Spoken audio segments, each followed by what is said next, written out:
guys, this is Janelle, Strong First Level 2 Kettlebell Instructor and Spartan SGX Coach, owner of ProFit Coaching.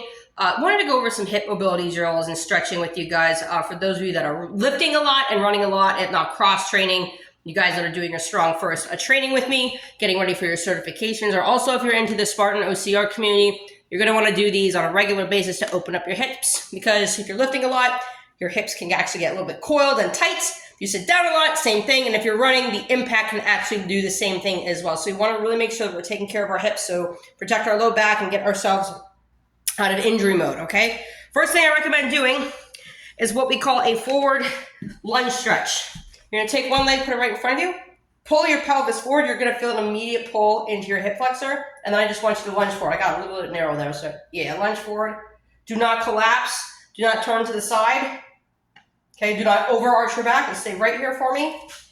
Stretch out for about 10 to 15 seconds each leg. You may find that one side is a little tighter than the other. That's totally normal. You're then going to work your abductors. Okay, you're going to get into that forward lunge position. Then I want you to take your leg and move it to the side. You're in like a little L shape with your legs here. Again, pull your pelvis forward, come down towards the middle, and really pull your hips apart, okay? And go the other way. So forward, move to the side, here, and you might have to pulsate that, okay? All right. There is a drill that you can do with your kettlebell goblet squat position, but I'm not going to use the kettlebell today. We call this hip prying. What you'll do is you come on down, put your elbows between your knees here, and you're going to push your hips back, okay, by applying pressure on the inside of your knees, okay, and you might have to sway back and forth to move your hips back. It's called hip prying, okay? All right.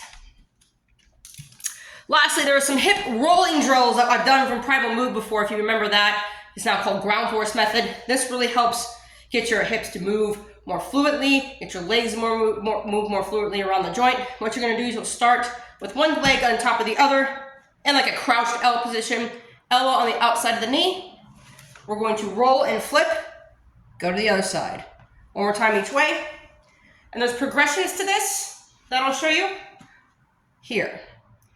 Next progression, you're going to come up to a crouch position, elbow on the outside of the knee, and try to get a little bit more tall, because that's going to pull both hip flexors, push one out, pull the other one to stretch, okay?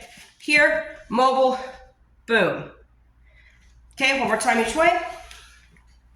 Here, woo, and here, good. Last progression is really just to make sure you can fluidly roll into a comfortable squatted position, sitting on top of one leg. This just tells me that your hips are very loose. If you can't do this, you've got more work to do on level 1 and level 2 of these progressions, okay? And that's that. So, a question a client of mine asked me recently was, how often do I do this, okay?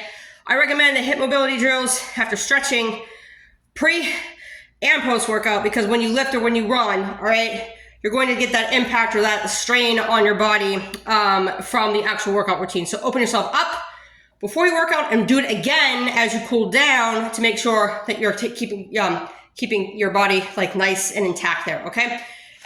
One final reminder, remember one more here. Just as a reminder, keep your body nice and erect. Do not lean forward.